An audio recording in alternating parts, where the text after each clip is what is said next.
Bismillahirrahmanirrahim. Assalamualaikum warahmatullahi wabarakatuh. Alhamdulillah wa syukrilillah wa la haula wa la quwata illa billahil aliyil azim. Pada malam hari ini kita bersua kembali di acara diskusi dengan topik secara khusus adalah meraih beasiswa LPDP. Ya, topik umumnya adalah mempersiapkan diri dan meraih beasiswa LPDP.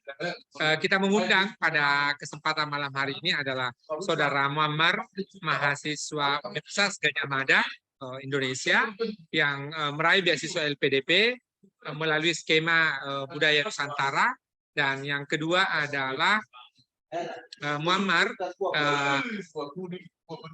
mendaftar ke program studi yang sangat khas sekali di UGM. Nanti secara detail dia yang akan menyampaikan seperti apa jurusan CRCS itu.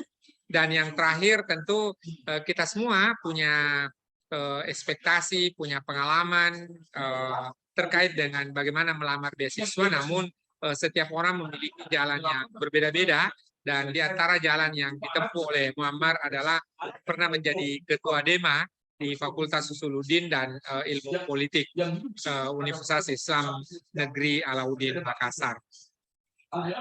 Ini ada beberapa kawan-kawan dari lintas agama yang turut hadir, dan bagi kita yang muslim maka saya mengajak kita memulai acara diskusi kita dengan bacaan basmalah. Bismillahirrahmanirrahim. Selanjutnya Bapak Ibu Saudara-saudari, ya baik yang mengikuti melalui Zoom meeting live dan nantinya yang mengikuti melalui unggahan video YouTube, kita ada dua sesi.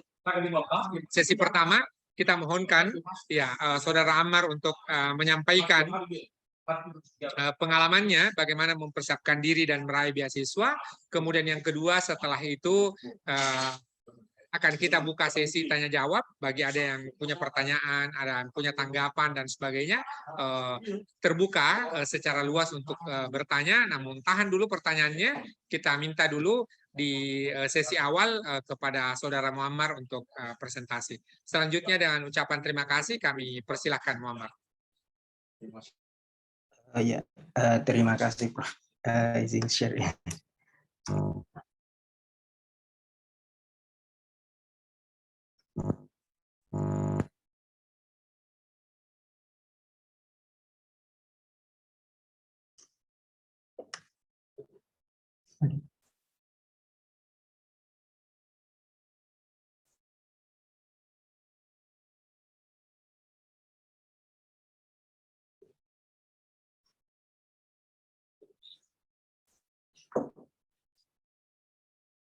Ya, silakan Ammar.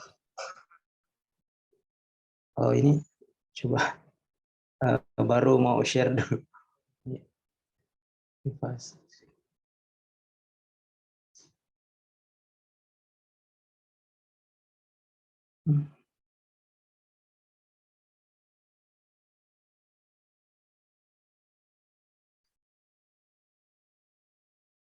Mana ya?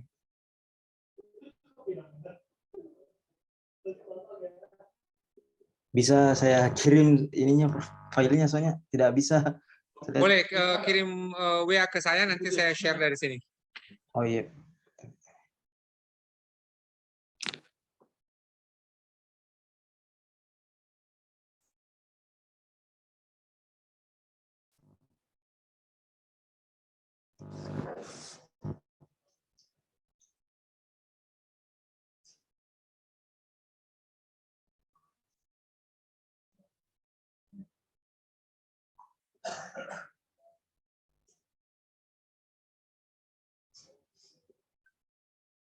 Bapak Ibu sambil menunggu Muammar mengirim filenya ke saya untuk saya share screen nantinya. Bapak Ibu tentu saudara-saudari mengenal beasiswa LPDP, ya, di mana beasiswa LPDP ini adalah dikelola berdasarkan dana yang diperuntukkan oleh Kementerian Agama, Kementerian Pendidikan dan Kebudayaan, dan Kementerian Keuangan. lalu kemudian dikelola dalam bentuk satu institusi yang disebut dengan LPDP. Dan dari LPDP ini kemudian ada skema-skema yang nantinya mungkin akan dijelaskan oleh Muammar secara detail. Ya, Ya, sudah mungkin. sebentar. Sudah saya terima.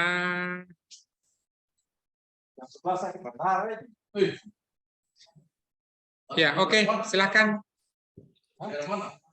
Ya. Assalamualaikum warahmatullahi wabarakatuh. Terima kasih. Waalaikumsalam warahmatullahi wabarakatuh. Selamat malam semuanya.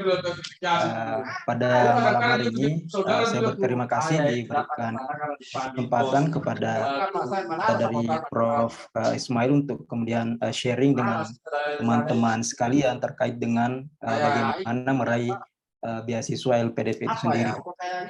Jadi saya sendiri Muammar dari awal PDPPK 190 di tahun 2022 ini. Jadi saya mendaftar di beasiswa LPDP di tahun ini, di tahun 2022, tepatnya di kelompok pertama. Dan diterima di jurusan Agama dan Lintas Budaya ataupun di yang akrab disapa dengan CRCS, Center for Religious and Cross Cultural Studies di Universitas Gadjah Mada. Ya.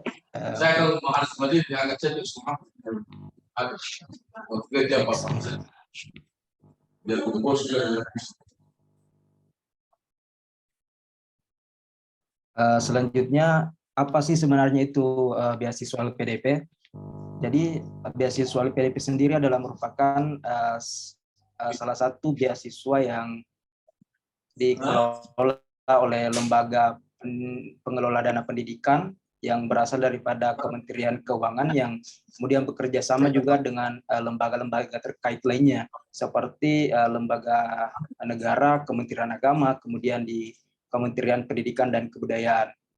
Di LPDP sendiri, tepatnya di naungan Kementerian Keuangan itu sendiri, ada beberapa skema atau jalur yang bisa kita daftari. Yang pertama adalah LPDP itu murni dari Kementerian Keuangan, kemudian LPDP dari Kementerian Agama, dan LPDP di Kementerian Pendidikan dan Kebudayaan yang bernama Beasiswa Pendidikan Indonesia, dan di Kementerian Agama itu sendiri namanya Beasiswa Indonesia Bangkit. Jadi di sini yang saya daftari kemarin adalah beasiswa LPDP di Kementerian Keuangan, yang dimana jenis-jenis di Kementerian Keuangan ini diterima dari baik itu kampus, dia menerima dari kampus manapun, namun berdasarkan beberapa jalur. Yang pertama adalah beasiswa yakni melalui jalur umum. Di jalur umum ini terdiri atas 3 kategori, yaitu beasiswa reguler. Saya termasuk di beasiswa reguler ini, kemudian di beasiswa PTUD, dan beasiswa co-funding. Beasiswa PTUD ini dan co-funding berbeda dengan reguler. Reguler adalah diperuntukkan kepada mahasiswa yang kemudian baik yang sudah memiliki LOA maupun yang tidak memiliki LOA. Sedangkan PTUD, perguruan tinggi utama dunia, itu hanya diutamakan kepada mahasiswa-mahasiswa yang sudah lulus di perguruan tinggi utama dunia yang ada di dalam daftar list LPDP itu sendiri. Sedangkan di co-funding itu sendiri adalah pembiayaan skema 50-50 dari penerima beasiswa 50% dan juga yang ditanggung oleh LPDP sebesar 50% juga. Nanti akan saya jelaskan lebih lanjut terkait dengan beasiswa reguler itu sendiri. Selanjutnya adalah beasiswa afirmasi, jalur afirmasi. Di afirmasi ini juga terdiri dari beberapa, yakni 4. Yang pertama adalah beasiswa prasejahtera. Beasiswa prasejahtera, kemudian beasiswa daerah afirmasi, yakni ada beberapa daerah-daerah khusus di Indonesia itu yang mendapat list yang daerah-daerahnya termasuk di daerah afirmasi dan ada di list LPDP tersebut, bisa dikunjungi websitenya nanti. Dan beasiswa putra-putri Papua. Jadi ada keistimewaan tersendiri bagi putra-putri Papua yang ingin memiliki pendidikan di beasiswa afirmasi itu sendiri. Dan yang terakhir itu adalah beasiswa penyandang disabilitas. penyandang disabilitas di sini itu termasuk kepada orang-orang yang kemudian memiliki kebutuhan khusus, namun memiliki semangat prestasi dan jiwa yang ingin terus melanjutkan pendidikan sekolah. Di saya sendiri saat mengikuti persiapan keberangkatan, salah satu teman PK saya itu juga berasal dari jalur afirmasi di penyandang disabilitas sendiri. Selanjutnya adalah beasiswa targeted. Yang pertama adalah beasiswa PNS, TNI, dan Polri. Di beasiswa PNS, TNI, Polri ini itu diutamakan bagi orang-orang yang kemudian yang sudah bekerja dan memiliki pengalaman kerja sebagai PNS, TNI, dan Polri. Dan juga ada beasiswa kewirausahaan, dan ini yang baru, beasiswa kerjasama bidang metalurgi dan sains material, dan beasiswa pendidikan kadar ulama. Beasiswa pendidikan kadar ulama sendiri ini berbeda dengan beasiswa yang dibawa di naungan kerjasama LPDP dan Kementerian Agama. Beasiswa pendidikan kadar ulama sendiri merupakan salah satu kerjasama LPDP dengan lembaga Masjid Istiqlal di Jakarta. Next.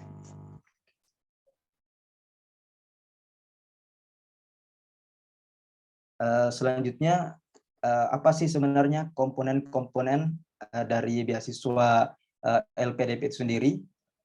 Jadi komponen yang kemudian dibiayai oleh LPDP itu sendiri secara umum ialah dibagi menjadi dua. Yang pertama, biaya ini meliputi biaya pendidikan. Biaya pendidikan ini yang pertama ialah biaya pendaftaran. Seperti ketika kita mendaftar di kampus, itu entah kita sudah memiliki surat penerimaan ataupun tidak, itu nanti akan di cover oleh LPDP. Selanjutnya adalah biaya SPP yang langsung dibiarkan oleh LPDP sendiri kepada pihak kampus. Selanjutnya tunjangan buku, biaya penelitian, kemudian biaya penelitian tesis ataupun disertasi, biaya seminar internasional, namun ini ada syarat-syarat khususnya, biaya publikasi jurnal internasional. Jadi LPDP mencakup hal-hal yang berkaitan dengan biaya pendidikan ini. Dan juga terkait dengan biaya pendukung.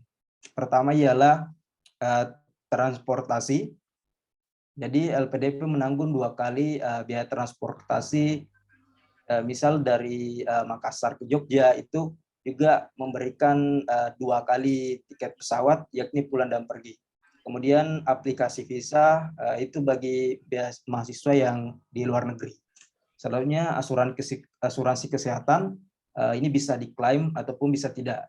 Kemudian biaya hidup bulanan, ada juga biaya kedatangan, biaya keadaan darurat, juga tunjangan keluarga khusus bagi dokter. Ya, selanjutnya.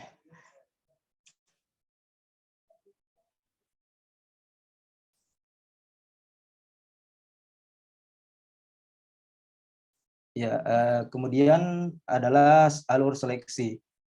Pertama, yang utama ini adalah terkait dengan seleksi administrasi itu sendiri. Jadi seleksi administrasi ini yang pertama itu meliputi terkait dengan pengecekan data dan dokumen yang diunggah oleh pelamar. Jadi seleksi administrasi ini berperan penting karena jika kita tidak lulus administrasi, tentu kita tidak dapat melaju di tahap-tahap seleksi berikutnya, sehingga harus kita pastikan bahwa seluruh apa yang diminta oleh LPDP itu sendiri terkait dengan formulir pendaftaran dan juga dokumen-dokumen yang juga itu harus dipastikan sesuai dengan apa yang diminta oleh LPDP agar kita dapat melewati tahap seleksi administrasi ini dan kemudian masuk ke tahap seleksi bakat skolastik. Seleksi bakat skolastik ini terdiri atas 2 tes, yakni tes akademik seperti tes TPA dan matematika dan sebagainya. Kemudian tes kebangsaan dalam bentuk studi kasus. Namun apabila penerima beasiswa, calon penerima beasiswa ini sudah memiliki LOA, maka sudah tidak perlu lagi untuk kemudian ikut di seleksi bakat skolastik ini. Ini berlaku sejak di 2022 ini. Jadi orang yang kemudian sudah calon penerima yang sudah mendapatkan kampus, sudah diterima di kampus itu dan menyertakan LOA-nya itu sudah tidak mengikuti bakas plastik dan langsung mengikuti ke seleksi substansi. Di seleksi substansi ini, inilah yang kemudian sangat urgent di dalam penerimaan mahasiswa tersebut, dikarenakan di sini mahasiswa calon penerima beasiswa itu melakukan verifikasi sebelum wawancara, melakukan penandatanganan terkait data dokumen, keaslian dokumen, kemudian tes wawancara itu sendiri. Bisa saja kemudian nantinya akan online ataupun offline, tergantung dari situasi dan kondisi.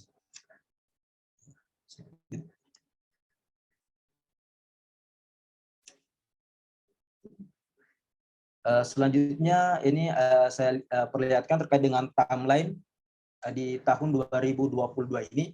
Jadi pendaftaran beasiswa biasanya ya dibuka di tahun di 2 kali dalam setahun. Namun saat ini ada kerjasama dari Kementerian Pendidikan dan Kebudayaan juga Kementerian Agama, tidak menutup kemungkinan bahwa itu di antara selang-seling timeline yang ada di LPDP ini itu juga dibuka oleh pendaftaran di Kementerian Pendidikan dan juga di Kementerian Agama.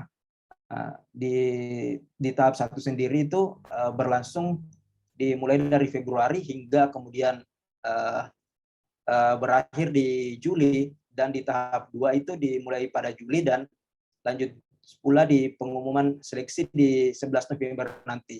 Dan yang kita bersyukur adalah bahwa ketika kita tidak lulus di seleksi substansi ataupun diwawancara, kemarin sudah ditekankan bahwa kita dapat kembali lagi untuk melamar di tahap kedua ini. Berbeda dengan aturan-aturan sebelumnya di tahun-tahun sebelumnya yang mengatakan bahwa ketika calon penerima beasiswa itu tidak lulus di tahap wawancara, maka dia tidak dapat ke gelombang kedua, melainkan harus mengulang di tahun depannya. Berbeda dengan tahun ini yang kemudian melonggarkan kepada calon penerima untuk kemudian mendaftar di tahap kedua dalam 1 tahun tersebut.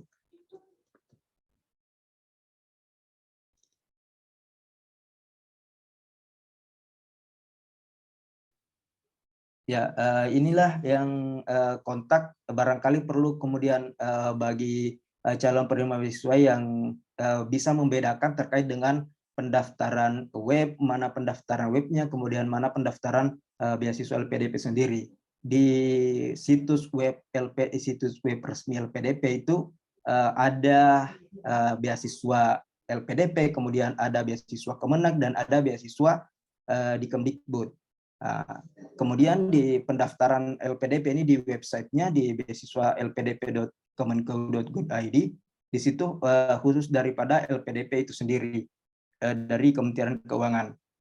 Jadi ketika kita mau mendaftar misal di Kementerian Agama, maka buka web di lpdp.kemenko ini, kemudian mencari kerjasama dengan Kementerian Agama. Begitu pula ketika hendak kemudian mendaftar melalui jalur Kemdikbud, melalui beasiswa pendidikan Indonesia, maka juga terhubung langsung terkonek dengan beasiswa BP itu sendiri. Itu dia.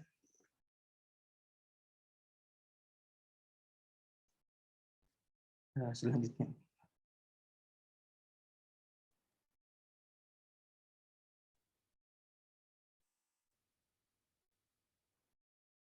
Di bawahnya. Soalnya itu persyaratan beasiswa reguler ini. Jadi ini ada beberapa kemudian persyaratan dari beasiswa reguler di beasiswa LPDP. Yang pertama adalah warga negara Indonesia, dan ini bisa dibuka tadi di website di pendaftaran laman LPDP itu sendiri. Namun yang membedakan antara beasiswa ini dengan persyaratan beasiswa reguler ini dengan beasiswa jalur co-funding dan sebagainya adalah beasiswa di jalur persyaratan umum beasiswa reguler ini itu bisa kemudian S1 dan S2. S2 dan S3, magister dan doktor. Berbeda dengan melalui jalur afirmasi, itu tidak bisa yang terkait dengan S3-nya di beasiswa reguler ini. Kemudian yang membedakannya lagi adalah menandatangani terkait dengan forum-forum pendaftaran, karena di persyaratan ini itu kemudian ada spesifikasi khusus yang ada di bagian bawahnya lagi.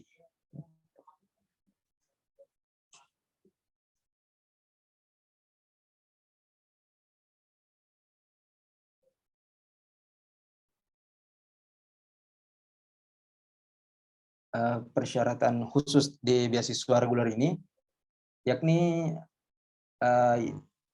yang paling mencolok ya bisa nanti dilihat di website LPDP, namun yang paling mencolok di sini adalah terkait dengan pendaftar jenjang magister wajib memiliki yakni IPK pada jenjang studi sebelumnya, yakni sekurang-kurangnya 3 pada skala 4 atau yang setara.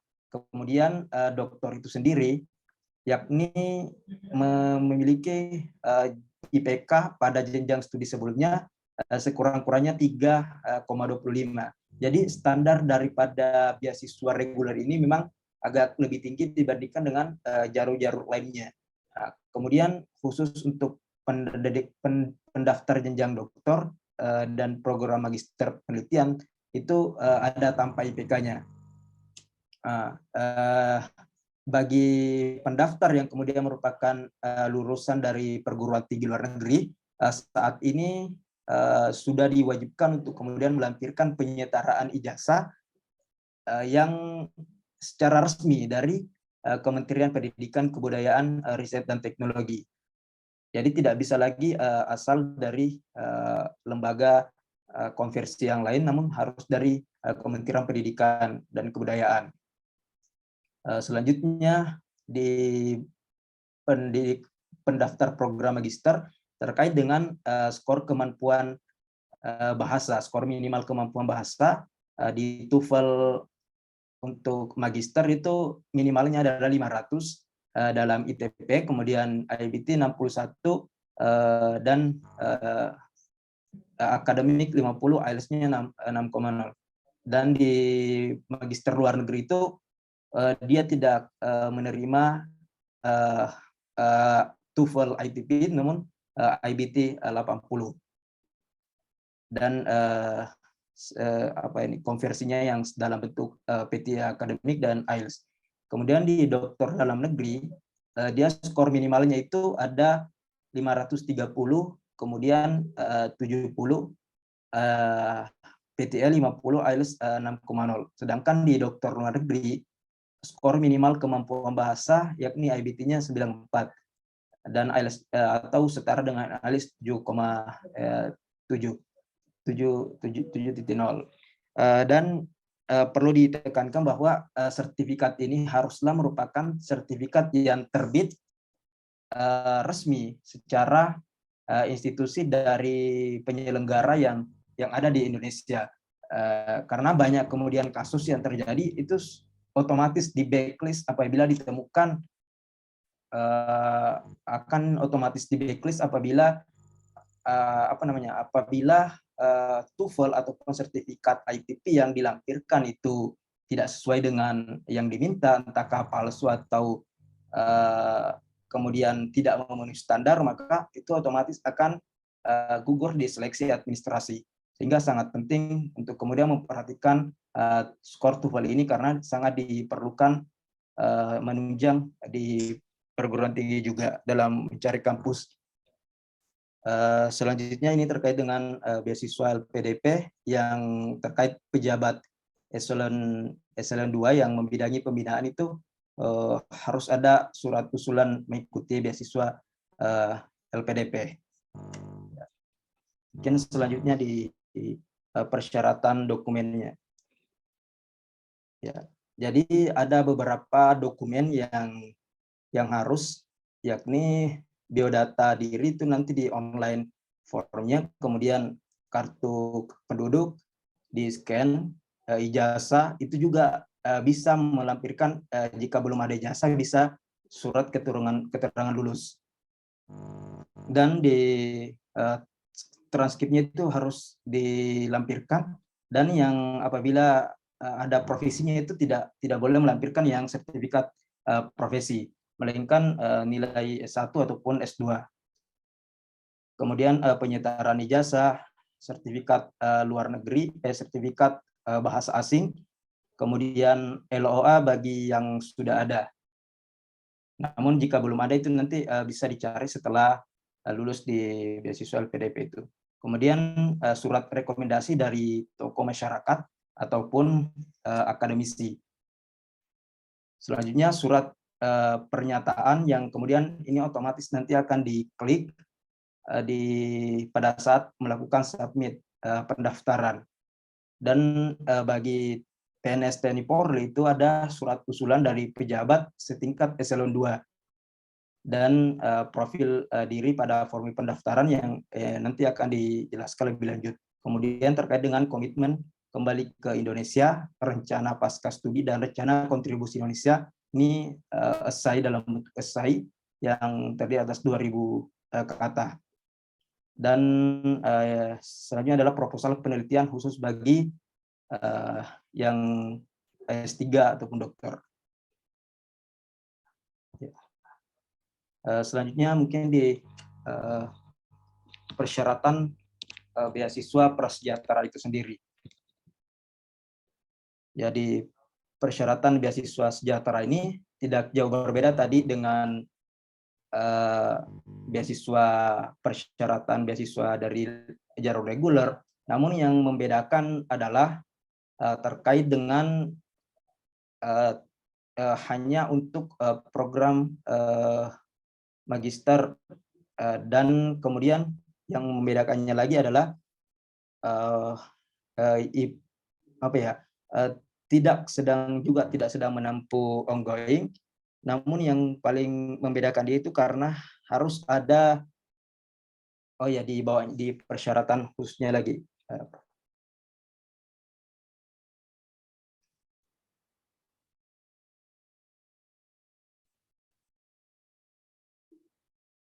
Ya, di persyaratan khususnya ini yang membedakan antara beasiswa prasejahtera dengan beasiswa lainnya. Karena di beasiswa prasejahtera ini itu dikhususkan bagi pendaftar yang merupakan anggota penerima program Keluarga Harapan, PKH dan sejenisnya, dan itu wajib untuk ada di website penerima bansos di cekbansos.kemensos.co.id. Dan jika tidak terdaftar di sini, maka itu otomatis itu tidak bisa mendaftar lewat beasiswa prasejahtera. Apabila kemudian kita memiliki menerima beasiswa, menerima program Keluarga Harapan, bantuan pangan non tunai oleh kabupaten dan sebagainya, akan tetapi jika tidak terdaftar di cek bansos di website Kementerian Sosial, maka itu sama saja tidak dapat mendaftar karena kita harus melampirkan bukti screenshot-nya yang dilampirkan nanti di dokumen pendaftaran, di unggahan dokumen.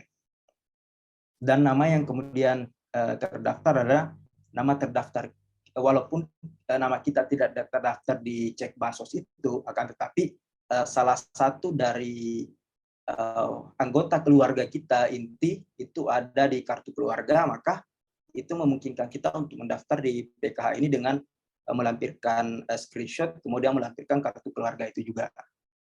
Ya, dan syaratnya lagi adalah diutamakan bagi mahasiswa, bagi pendaftar yang merupakan anggota pertama di keluarganya yang mendaftar, yang mendapatkan gelar sarjana 1 atau pertama di keluarganya yang mengejar gelar magister. Itu dibuktikan dengan kartu keluarga. Selanjutnya lagi, yakni memenuhi batas usia 31 Desember di pendaftaran, usia paling tinggi adalah 42 tahun. Dan IPK juga sama, sekurang-kurangnya 3 pada skala 4, dan yang membedakan lagi adalah terkait dengan pendaftar di melalui skornya. Jadi kemampuannya itu minimal kemampuan bahasa TOEFL ITP minimal 400. Jadi peserta agak lebih dimudahkan dalam hal pendaftaran skor minimal kemampuan bahasa Inggrisnya. Namun ketika selesai lulus LPDP itu tetap akan dibekali oleh LPDP, yakni PB persiap pengayaan bahasa, di mana akan diberikan kursus oleh LPDP selama beberapa bulan untuk kemudian belajar bahasa Inggris, meningkatkan kemampuannya sehingga bisa mencapai skor yang diinginkan oleh perguruan tinggi tersebut. Namun untuk pendaftar saja itu cukup di TOEFL ITP 400 untuk magister dalam negeri, dan magister luar negeri itu di 500.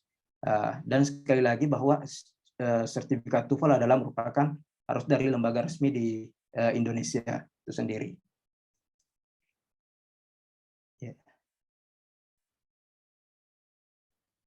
Ya, persyaratan dokumennya sama saja, namun yang membedakan adalah terkait dengan adanya screenshot bukti yang menunjukkan bahwa pendaftar ini adalah merupakan penerima bantuan sosial dari Kementerian Sosial yang ada di web, yang dengan cara mencek di website cekbansos.kemensos.go.id dan menandatangani pernyataan bermaterai 1000 bahwa dia adalah merupakan anggota keluarga pertama di keluarga yang mendapatkan gelar sarjana S1 ataupun mengejar magister pertama kali.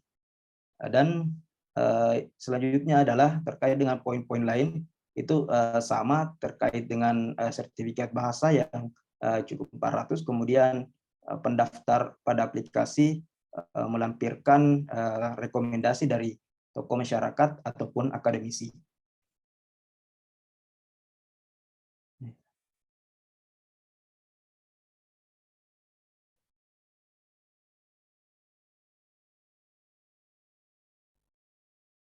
Ini adalah ketika kita sudah melakukan pendaftaran di LPDP, jadi saya kemudian menyarankan kepada teman-teman yang memang berniat untuk mendaftar beasiswa LPDP, setidaknya itu sudah berani melangkah untuk mendaftar dengan cara membuat akun di website LPDP itu sendiri, karena di akun kita itu nantinya bisa digunakan entahkah kita mendaftar nanti atau kapan, yang jelas kita sudah memiliki akun. Itu ketika kita mendaftar itu nanti akan ada formulir online yang akan diisi seperti informasi data diri, seperti nama, informasi data diri, nama, jenis kelamin, kemudian tempat tanggal lahir dan sebagainya, dan informasi keluarga juga, ayah dan ibu, sehingga kemudian jika ingin mengisi formulir online itu harus menyiapkan kemudian berkas-berkas yang ada agar itu sesuai dengan apa yang ada, seperti di keluarga, di kartu keluarga itu harus sesuai dengan informasi yang tertera di informasi keluarga yang kita isi di formulir online ini. Selanjutnya itu di riwayat pendidikan. Riwayat pendidikan mulai daripada tahap SMP, SD, SMP, SMA, kemudian di S1 atau S2, itu dilampirkan dan ada petunjuk pengisian. Seringkali yang menjadi kesalahan adalah ketika mengisi riwayat pendidikan ini sudah ada petunjuk yang mengatakan bahwa kita mulai daripada yang tertinggi ke yang rendah, ataupun yang pendidikan rendah ke yang paling tinggi, biasanya ada yang terbalik-balik cara pengisiannya. Kemudian riwayat pekerjaan, ini jika ada bisa kita lampirkan dan itu bisa menunjang nantinya. Kemudian yang urgent juga adalah pengalaman organisasi. Kita juga harus melampirkan pengalaman organisasi, seperti pengalaman organisasi apapun itu, kita diberikan akses untuk kemudian mengisi dengan sebanyak-banyaknya formulir online ini kita bisa isi. Kita beberapa prestasi yang kita anggap itu sesuai dan yang akan mendukung studi kita nantinya, itu kita isi di di pengalaman organisasi tersebut. Saya sendiri kemudian kemarin itu mengisi pengalaman organisasi, kita isi saja mulai dari SMP sampai di perguruan tinggi, itu tidak mengapa karena ada jenjang-jenjang atau tahun-tahun yang dapat kita isi bahwa kita ada melewati proses-proses pendidikan itu dengan berorganisasi. Kemudian prestasi dan penghargaan. Ini penting juga untuk diisi sebagai bekal ataupun nilai plus kita di entahkah menjadi nilai plus atau bukan, tapi tentu akan mendukung ketika kita diwawancarai nanti terkait dengan prestasi atau penghargaan yang pernah kita raih. Dan juga pengalaman-pengalaman pelatihan, workshop dan sebagainya, itu saya sendiri melampirkan terkait dengan pengalaman seperti pelatihan Mendeley, pelatihan karya tulis ilmiah, pelatihan metodologi penelitian, itu sangat-sangat penting kita lampirkan karena itu menunjukkan bahwa kita siap untuk kemudian lanjut di pendidikan tinggi, di magister ataupun doktoral, yang memang marwahnya nanti adalah terkait dengan penulisan itu. Jadi sangat penting untuk melampirkan pengalaman pelatihan atau workshop ini. Selanjutnya pengalaman riset, karya ilmiah dan konferensi itu juga sangat penting untuk kita isi karena itu nanti akan ditanya sejauh mana kita mengetahui karya skripsi kita juga ketika kita lampirkan di formulir online ini.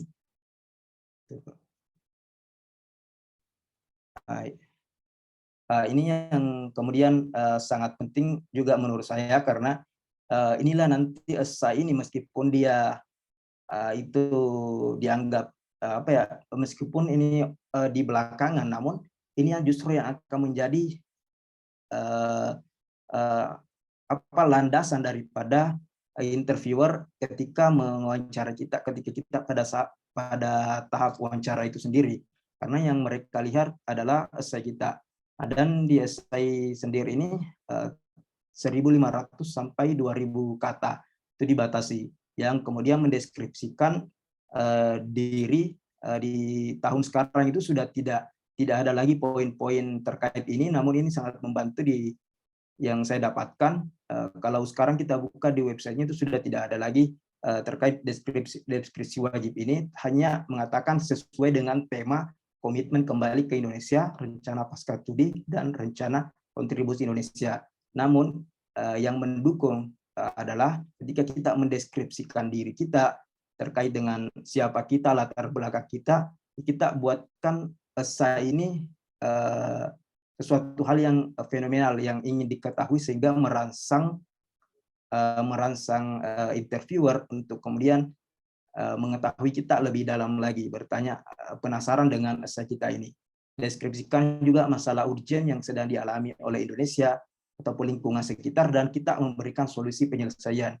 Kemudian sejauh mana sih urgensi dari ilmu pengetahuan kita, jurusan yang kita ambil, dan bagaimana dapat berkontribusi, serta menjelaskan mimpi saudara tentang Indonesia di masa depan. Seperti ketika di jurusan saya di agama dan identitas budaya yang memang fokusnya adalah terkait dengan perdamaian, maka saya mengatakan bahwa mimpi saya adalah membuat Indonesia ini menjadi negara yang negara yang damai begitu. Maka secara tidak langsung peran-peran yang akan saya lakukan adalah kemudian mendukung dari mimpi-mimpi goals utama saya tersebut. Sehingga rencana-rencana itu harus disusun entahkah 5 tahun, dibuat planning 5 tahun, 10 tahun, dan sebagainya. Serta yang terakhir itu mendeskripsikan bagaimana cara untuk mewujudkan mimpi tersebut.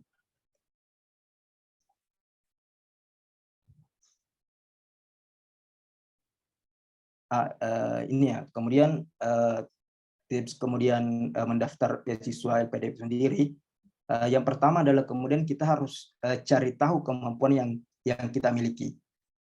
Jika kita melihat persyaratan itu dan kita tidak sampai di level itu, maka tentu kita harus mempersiapkan diri agar bisa mencapai persyaratan itu.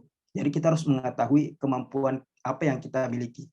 Semisal kita hanya skor 300 lebih, akan tetapi persyaratan yang diminta oleh LPDP di jalur prasejahtera adalah 400, maka tentu kita cari tahu kemampuan yang kita miliki bahwa kita tidak mampu tersebut, sehingga itu yang memotivasi kita harus mencapai skor tersebut sehingga baru mendaftar di beasiswa tersebut. Karena jika kita paksakan, itu sama saja, karena itu otomatis akan terblacklist oleh sistem yang di mana persyaratannya adalah harus skor minimal kita.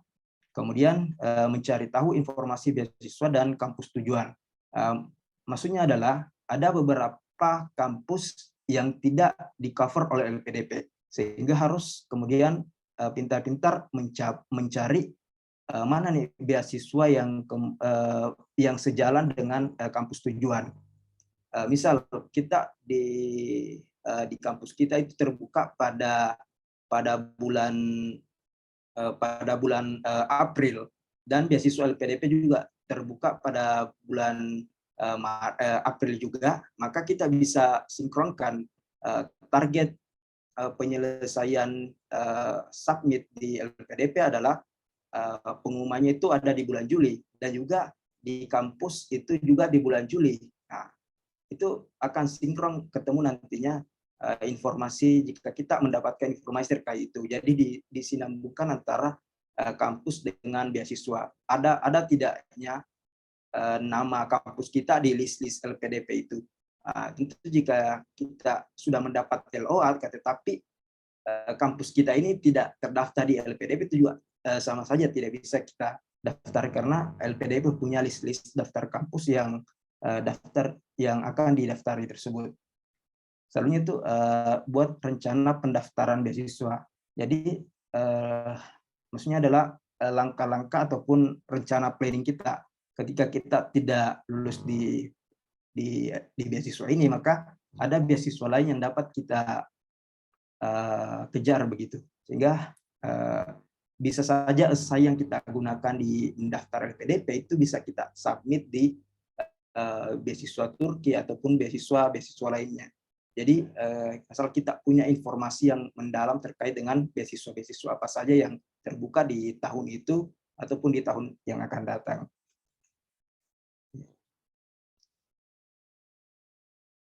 Adapun dalam hal ini pengisian, jadi kita harus bersikap jujur saat mengisi formulir pendaftaran, karena formulir pendaftaran dan esai yang kita buat itulah yang akan ditanyakan oleh reviewer kita nantinya, sehingga dan yang mewawancara kita itu salah satunya adalah dari psikolog.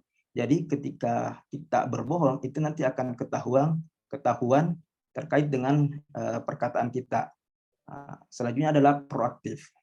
Proaktif yang di sini adalah kita mencari informasi-informasi mendalam terkait dengan beasiswa LPDP ini, entahkah terkait dengan pendaftar persiapan administrasi dan sebagainya. Kemudian memenuhi tenggat waktu. Memenuhi tenggat waktu yang dimaksud sini adalah jangan sampai kita entahkah LPDP kemudian ada kemajuan ataupun mundur waktunya, maka kita harus pintar-pintar menyesuaikan kapan kita mensubmit ini. Ketika kita juga lambat mensubmit formulir, biasanya itu akan error di hari-hari terakhir karena banyak yang mendaftar, sehingga kita harus estimasi kapan kita akan mensubmit formulir kita.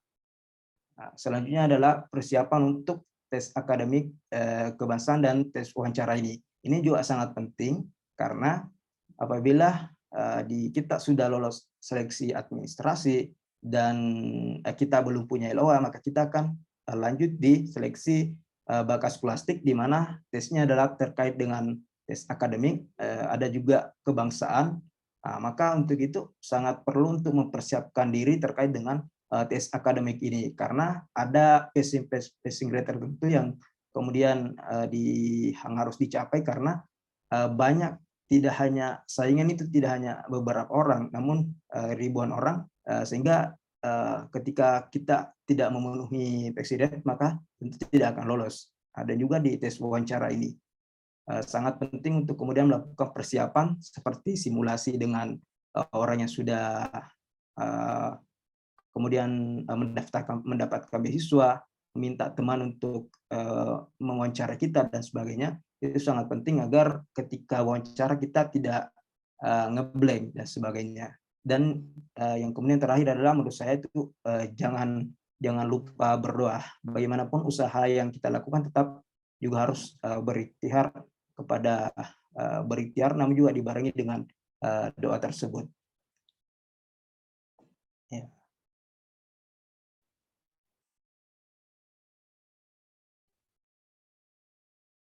Dan yang terakhir menurut saya adalah bagaimana kesalahan-kesalahan dalam lamar tersebut. Yang pertama adalah gagal menjawab pertanyaan seputar esai yang ditulis.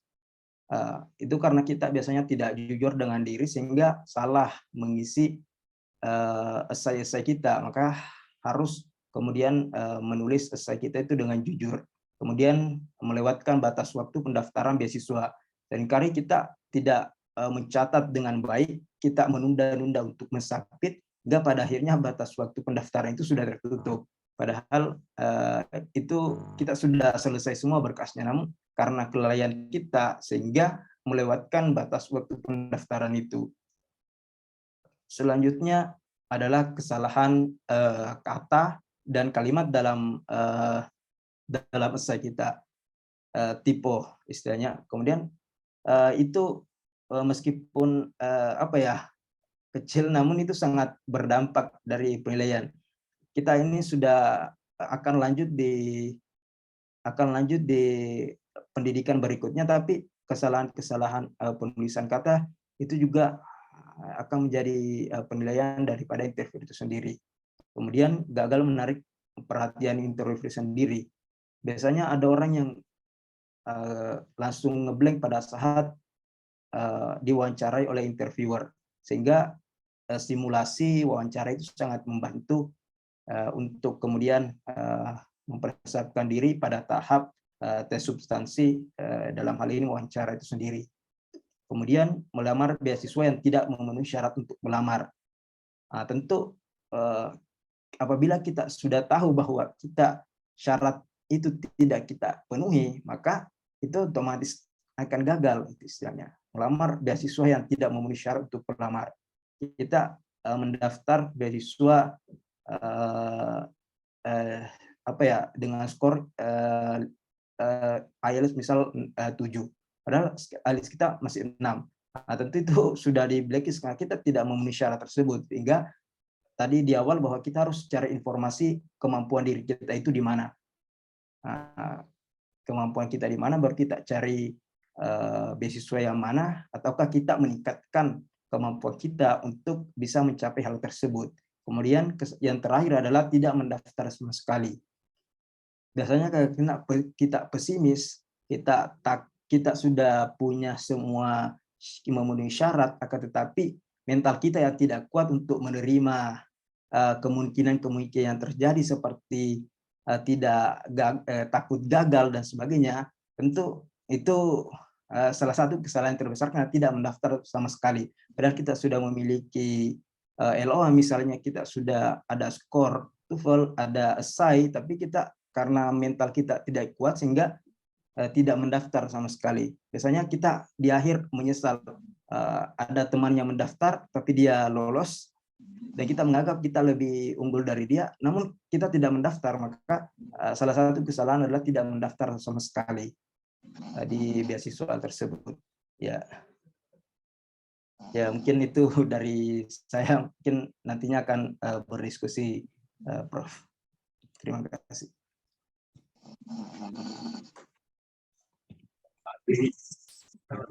Terima kasih Ammar telah mengantar di awal seperti apa kondisi untuk proses mendaftar beasiswa. Jadi beberapa tips dari Ammar adalah, pertama,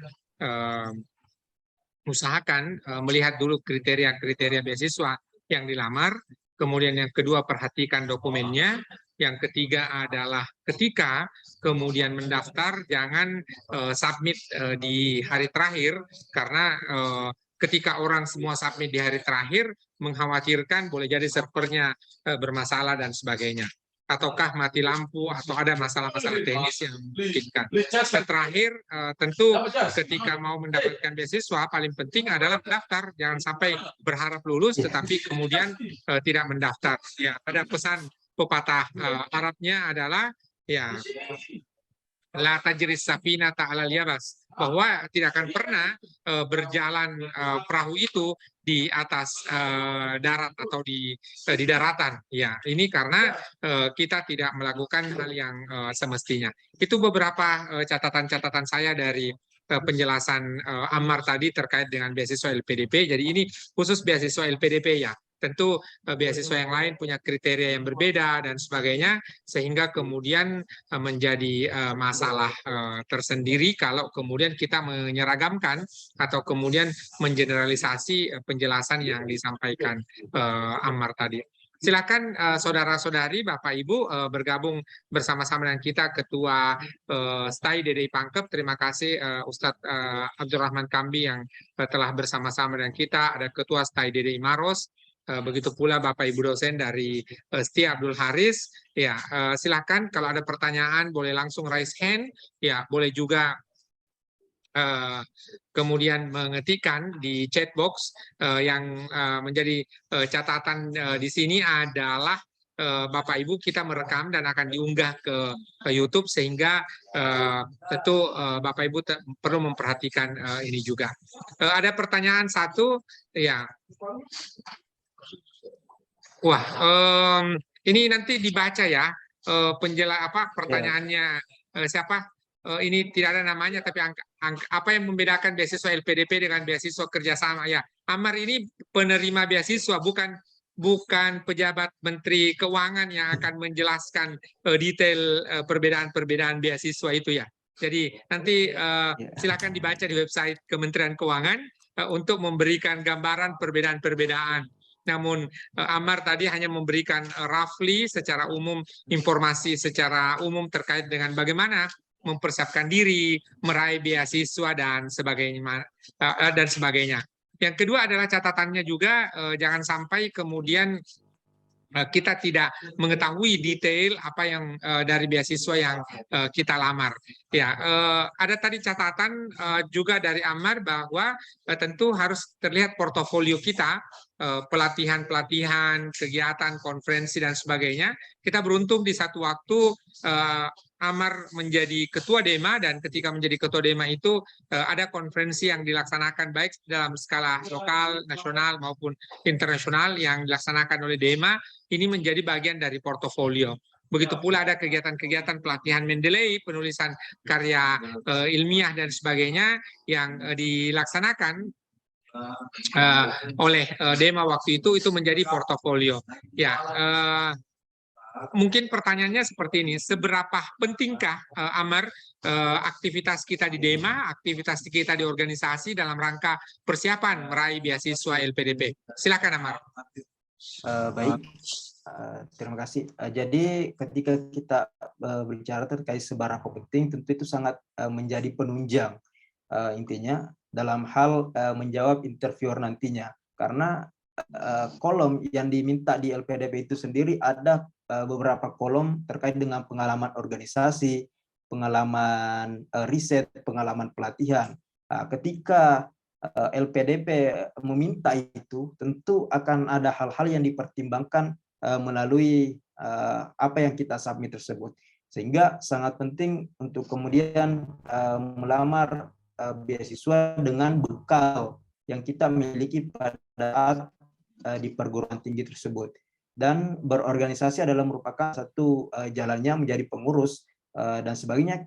Saya sendiri tuh melampirkan beberapa sekitar 10 dan sebagainya, malah lebih daripada itu. Meskipun itu hanya selaku sekretaris bidang, anggota dan sebagainya, tetap saya lampirkan karena bisa jadi hal-hal sekecil itu yang nanti yang akan menyelamatkan saya ketika di interview.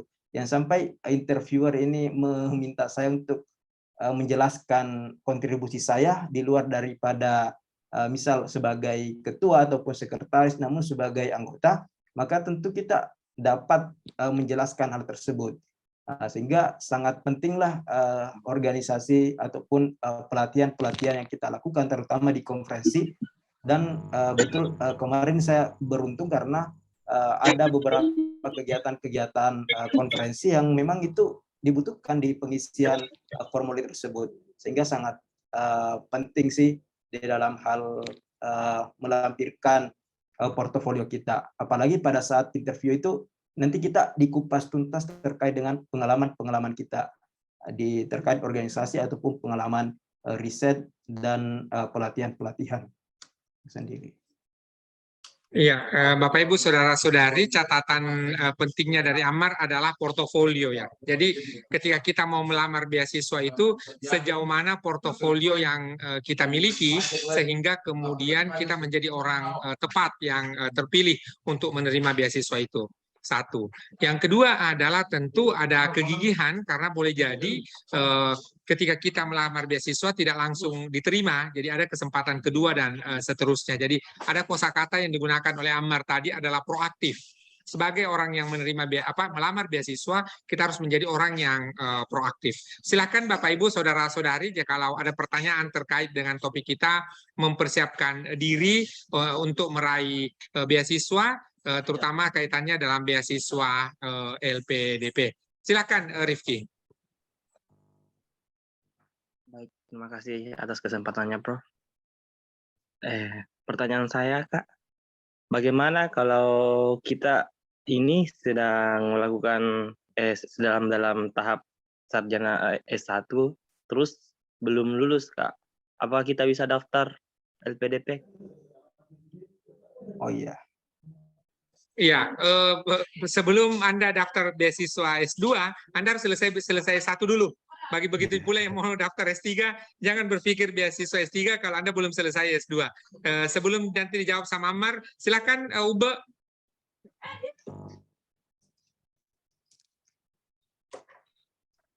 Ya, izin Kak. Silakan dilanjut. Iya Kak. Ini Kak, apa persoalan kan TOEFL.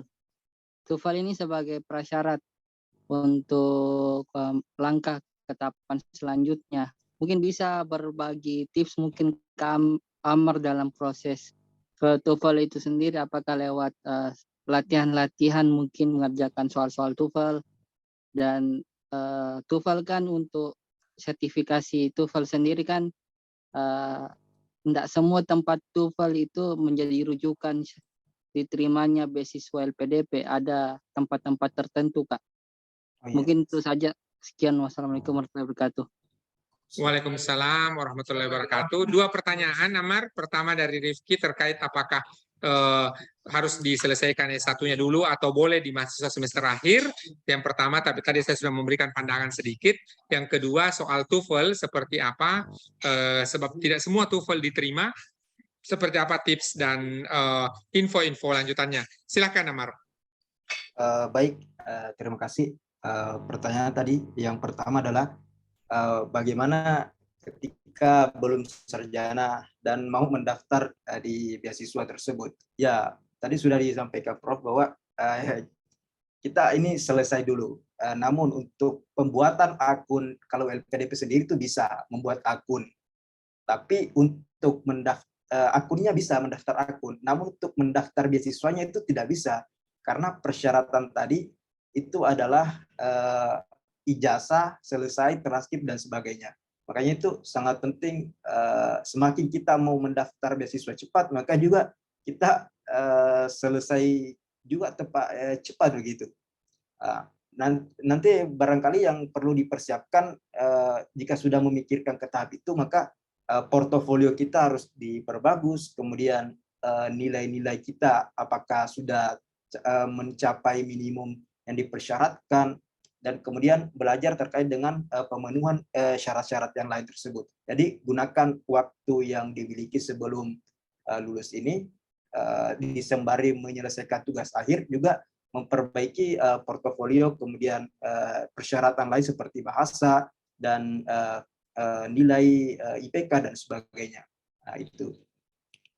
Kemudian terkait dengan TOEFL itu sendiri, sama seperti mungkin teman-teman yang lain, memang sertifikat kemampuan bahasa itu menjadi tantangan tersendiri. Namun saya untuk diminta tips ya, memang di semester akhir itu, di 2 semester akhir di tempat 5-6 saya sudah belajar mandiri terkait TOEFL, namun itu tidak memberikan impact yang besar terkait saya. Makanya saya setelah lulus kuliah kemarin, saya juga memperdalam di samping otodidak juga ke Kampung Iris selama 3 bulan untuk pelatihan bahasa tersebut. Namun jika diminta tempat yang recommended untuk kemudian TOEFL itu, karena tidak semua tempat ya, ada TOEFL yang misalnya tidak terlalu resmi, namun untuk mengecek tempat untuk tes TOEFL itu sendiri bisa dilihat di kolom chat itu di iif.or.id. Di situ akan muncul tes-tes yang resmi di Indonesia, tempat tesnya. Nanti akan ketahuan, oh ini di tempat sini, yang terkait dengan di mana lembaga-lembaga yang resmi di Indonesia terkait dengan tes TOEFL itu sendiri. Mungkin itu dari saya. Ya, terima kasih Amar. Untuk informasi terkait dengan akun, boleh saja kapanpun dan siapapun boleh membuat akun, namun tentu bagian pendaftarannya ada kondisi tersendiri yang mensyaratkan untuk mendaftar. Yang kedua adalah soal bahasa. Bahasa ini bukan wahyu ya. Jadi tidak ada orang yang tiba-tiba tidur, mimpi, bangun subuh-subuh sudah pintar berbahasa Inggris, tidak ada. Ya. Itu kemudian harus dilatihkan berhari-hari, berbulan-bulan, dan boleh jadi bertahun-tahun sehingga boleh mencapai kemampuan bahasa. Ya, ada pertanyaan selanjutnya ini dari Ibu Nova. Ya, apakah jika alumni penerima LPDP akan mendapatkan prioritas utama lagi jika akan melanjutkan studi? Ya, tidak ada penjelasan itu. Baik Ammar maupun saya bukan perwakilan dari Kementerian Keuangan, dan kita tidak membahas secara detail itu terkait dengan kebijakan Kementerian Keuangan. Itu boleh dikonfirmasi ke LPDP langsung. Jadi topik kita malam hari ini adalah terkait bagaimana mempersiapkan diri dan meraih beasiswa LPDP. Ya, silakan Bapak Ibu, kita berada di penghujung acara kita pada malam hari ini terkait dengan diskusi yang dilaksanakan oleh Dewan Pendidikan Kabupaten Maros beserta 4 perguruan tinggi yang ada di Maros dengan dukungan Rumah Produktif Indonesia dan Masika ICMI atau Pemuda ICMI. Silahkan Bapak Ibu, kalau ada pertanyaan terkait dengan ini, kita masih ada waktu kurang lebih 2 sampai 3 menit yang akan datang, dan di akhir diskusi kita akan mohon kesediaan Ammar untuk memberikan closing statement, dan Bapak Ibu nanti boleh melihat di channel YouTube saya untuk rekamannya kalau ada yang terlewat, dan kalau ada kemudian yang memerlukan informasi di sini. Silahkan boleh raise hand, boleh juga mengetikkan di chat box. Ya, kalau tidak ada lagi, ya sekali lagi silahkan saya mengundang Bapak Ibu, saudara-saudari kalau ada pertanyaan. Ya, kalau tidak ada pertanyaan lagi, maka kemudian ini ada pertanyaan dari Patu. Apakah S2 Yayan Dato Karama Palu Sulteng tetap bisa mendapat beasiswa LPDP meskipun Yayan tidak masuk dalam cakupan? Ya, cek kembali websitenya. Karena ada perguruan tinggi tujuan yang menjadi rekomendasi LPDP, dan ada syarat akreditasi, biasanya akreditasi A atau unggul. Kalau UIN Dato Karama Palu sudah terakreditasi unggul atau A, tentu akan masuk. Tetapi kita tidak membahas detail itu, ya karena kebijakannya ada di Kementerian Keuangan selaku penyelenggara LPDP. Ya, terima kasih Bapak Ibu atas kesediaan kita semua bergabung. Terakhir menutup diskusi kita, saya undang sekali lagi Ammar untuk menyampaikan kata penutup ataupun menyampaikan closing statement. Silahkan. Terima kasih.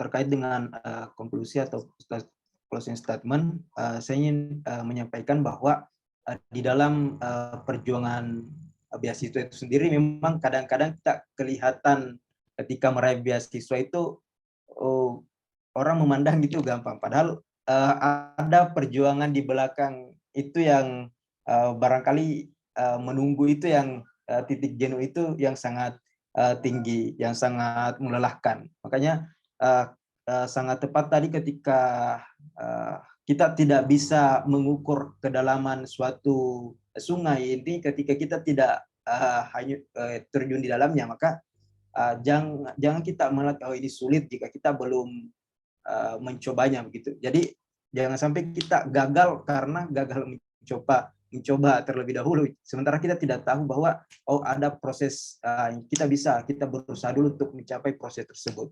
Jadi mungkin itu dari saya, tetap kemudian memperbaiki portofolio bagi yang akan mendaftar beasiswa LPDP nantinya ataupun beasiswa lain, karena yakin dan percaya itu yang akan menyelamatkan kita ketika baik itu di dokumen dan interview dan sebagainya. Itu sangat berguna bagi kita nantinya.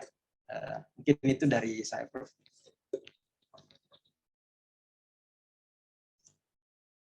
Ya, terima kasih Ammar atas penjelasannya. Jadi Bapak Ibu Saudara-saudari, mari mendorong anak-anak kita, putra-putri kita bagi yang punya kemampuan dan punya kemauan untuk kemudian studi lanjut. Salah satu pilihannya LPDP. Setelah kita merdeka 77 tahun ini, kita punya LPDP yang memberikan kesempatan beasiswa kepada putra-putri anak-anak bangsa kita. Di masa lalu kita keluar negeri belajar menggunakan beasiswa negara-negara lain, ya kita memiliki beasiswa yang sangat terbatas. Alhamdulillah hari ini ribuan anak-anak kita yang kemudian belajar keluar negeri itu dengan beasiswa dari rakyat Indonesia sendiri. Terima kasih sekali lagi kepada seluruh pimpinan perguruan tinggi yang telah bergabung. Ada Stay dari Maros, Stay dari Pangkep, begitu pula mitra dari konsorsium perguruan tinggi yang ada di Maros, diantaranya Stay Maros, Universitas Muslim Maros, Stikes Saliwangan, dan juga Institut Teknologi Kesehatan Permata Ilmu. Mohon maaf atas segala kekurangan jikalau dalam memandu acara ini ada hal-hal yang tidak berkenan. Sekali lagi mohon ya berkenan memenuhi undangan kita pada kesempatan-kesempatan berikutnya. Kita akhiri dengan sama-sama membaca hamdalah. Alhamdulillahirabbil alamin, billahi taufiq wal hidayah. Wassalamualaikum warahmatullahi wabarakatuh. Selamat melanjutkan aktivitas. Terima kasih Ammar, terima kasih Bapak Ibu semuanya yang telah berkenan bergabung. Ya, sampai jumpa di acara berikutnya. Saya akhiri Zoom meetingnya.